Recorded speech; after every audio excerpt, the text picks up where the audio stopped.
Assalamualaikum warahmatullahi wabarakatuh. Alhamdulillahirabbil alamin. Alhamdulillahilladzi hadana li hadza wa ma kunna linahtadiya laula an hadanallah. Laqad ja'at rusulu rabbina bil haqq wa nudu an tilkumul jannatu uristumuha bima kuntum ta'malun.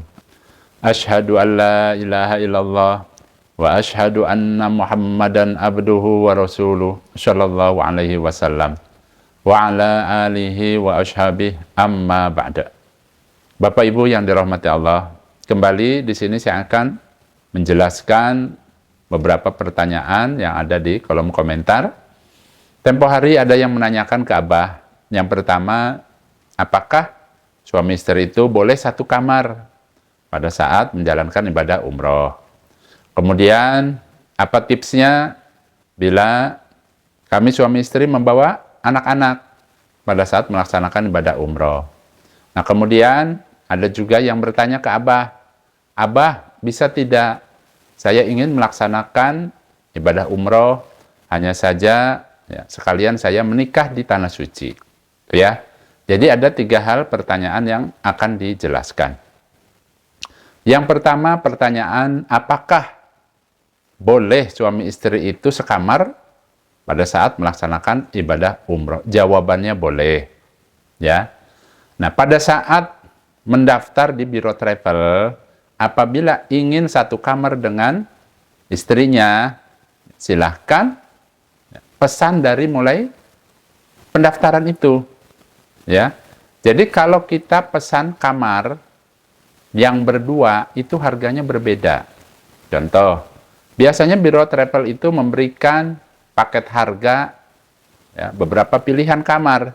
Ada yang kamar berdua, ada yang bertiga, ada juga yang berempat. Biasanya maksimal itu 4 orang. Tuh ya. Nah, biasanya harganya misalnya ya, harga paket 9 hari 30 juta umpamanya. Nah, harga 30 juta itu biasanya itu untuk kamar yang 4 orang. Namun apabila ingin pesan kamar, misalnya suami istri maunya yang berdua, ya, harganya berbeda. Jadi tinggal menanyakan saja ke bagian ya, pendaftarannya, bagaimana biayanya kalau misalnya pilih kamar yang berdua. Itu ya. Nah, kemudian nanti pada saat pelaksanaan ibadah umrohnya itu bagaimana? Nah, untuk pelaksanaan ibadah umrohnya, Abah berpesan, ingat, kalau yang namanya pelaksanaan umrohnya itu hanya sehari, insya Allah, kelar. Hanya saja biasanya kan paket 9 hari, paket 12 hari. Nah, itu semua, hari-hari selama 12 hari itu adalah 2 hari biasanya untuk pulang dan pergi. Nah, kemudian 1 hari misalnya untuk pelaksanaan umroh. Nah, sisanya untuk ibadah-ibadah sunnah. Ya, sambil misalnya menunggu kepulangan, ya, ada acara misalnya city tour, ada acara apa umpamanya, atau misalnya mempersungguh ibadah-ibadah yang lainnya. Gitu ya. Kalau pelaksanaan umrohnya, ya, insya Allah sehari juga kelar. Nah, untuk yang suami istri ini, Abah berpesan, pada saat pelaksanaan umrohnya, berarti Bapak Ibu sedang berihram. Ya, di sini mewanti-wanti Abah, ya, kalau suami istri sedang berihram, pada saat masuk kamar berdua harus tetap bisa menjaga auratnya. Umpama ingin ya, ke kamar mandi misalnya, ya, silahkan boleh. Nah, tapi kalau misalnya ingin salin pakaian, misalnya seorang istri misalnya, saya mau ganti kudungan atau ganti baju yang lain umpamanya, ya silahkan. Hanya saja sebaiknya saran Abah itu gantinya di kamar mandi, jangan sampai terlihat oleh suaminya. Jadi jangan sampai pada saat berihram itu timbul perasaan syahwat, ya, supaya dijauhkan dan supaya bisa menjaga auratnya. Tuh, kalau suami istri seperti itu, tuh ya. Jadi intinya dibolehkan, karena ya, Abah itu mendengar ada beberapa orang yang memiliki kefahaman kalau orang yang melaksanakan haji atau umroh itu Seakan-akan tidak boleh satu kamar. Jadi di sini diluruskan boleh, silahkan. Bahkan sebaiknya ya diniatkan ibadah semuanya. Ya, jadi nanti umpamanya bahkan ada yang menanyakan, Abah, kalau saya misalnya suami istri, apakah boleh hubungan suami istri pada saat di tanah suci? Boleh, silahkan.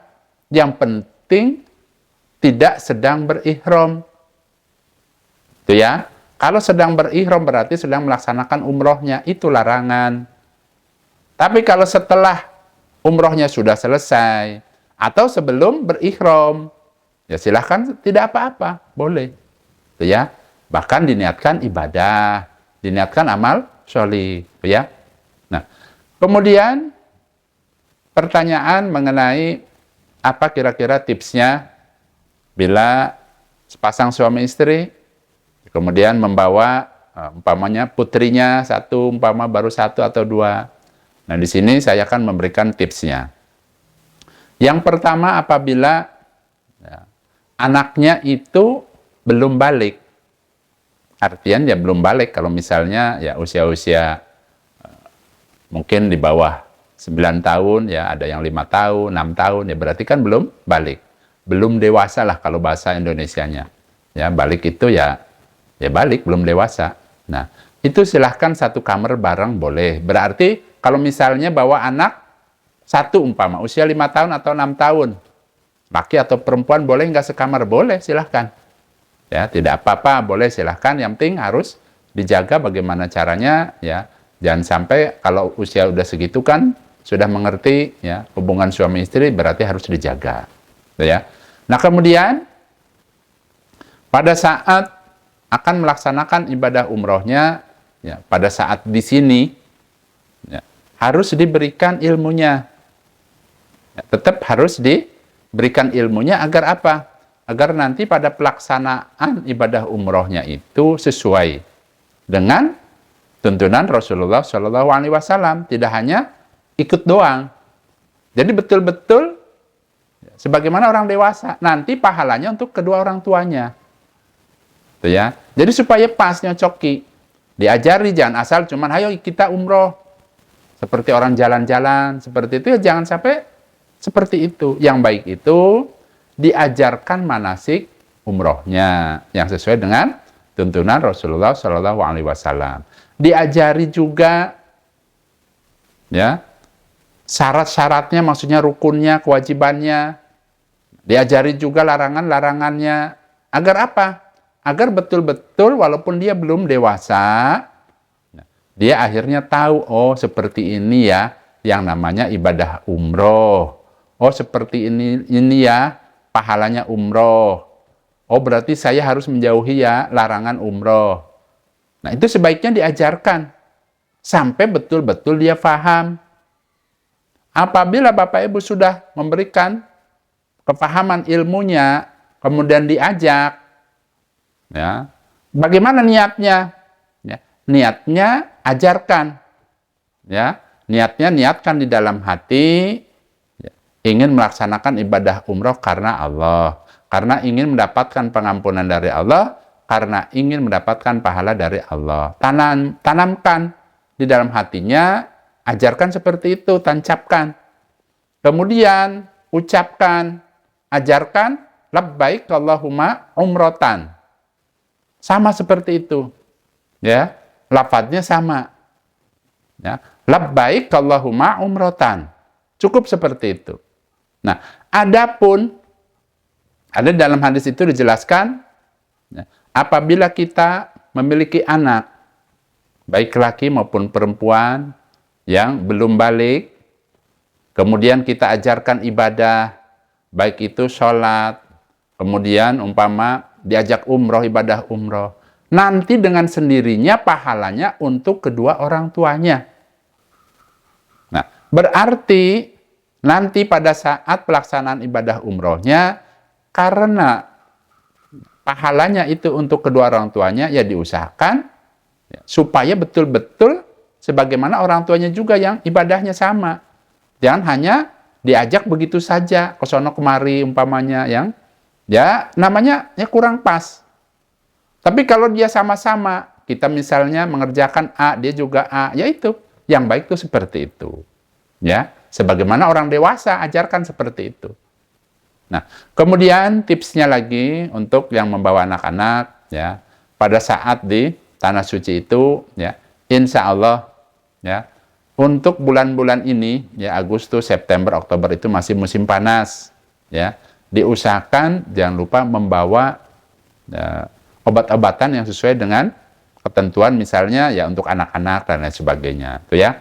Kemudian silahkan ya diberikan beberapa arahan-arahan ya mengenai umpama keadaan kota suci Mekah dan lain sebagainya, kasihlah arahan-arahan maupun pengetahuannya dan tanamkan di dalam hatinya ya, nanti pada saat sudah dewasa bisa melakukan apa yang diajarkan oleh orang tuanya, gitu ya.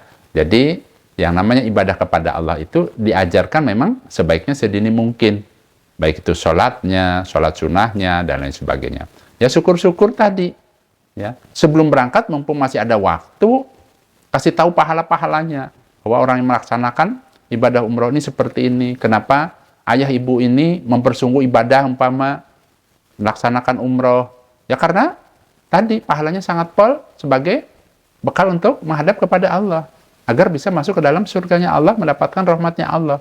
Ya, tanamkan di dalam hatinya seperti itu, agar nanti kelak, kalau sudah dewasa, dia bisa mengikuti jejak kedua orang tuanya. Itu ya. Kemudian, mengenai pertanyaan, Abah bagaimana kalau misalnya ingin melaksanakan ibadah umroh, hanya saja sekalian ingin melangsungkan pernikahan di tanah suci, apakah itu bisa? Bisa. Nah, hanya saja di sini Abah akan menjelaskan. Ya, yang pertama jelas kalau ingin melaksanakan pernikahan di sana biayanya cukup besar, ya.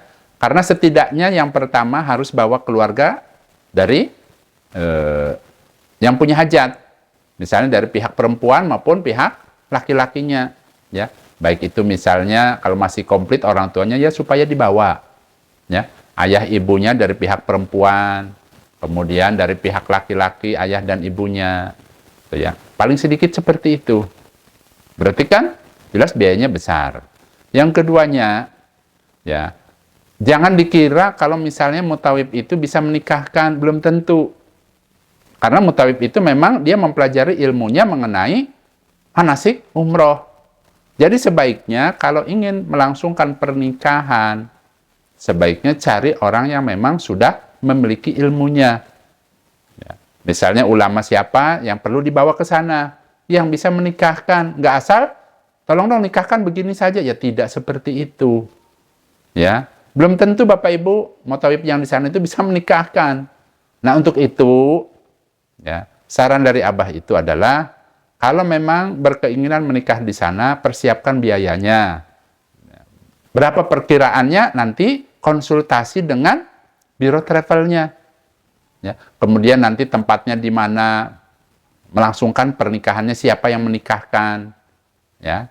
Insya Allah sih, kalau misalnya Bapak Ibu ada yang niat seperti ini, insya Allah itu barokah. Kenapa?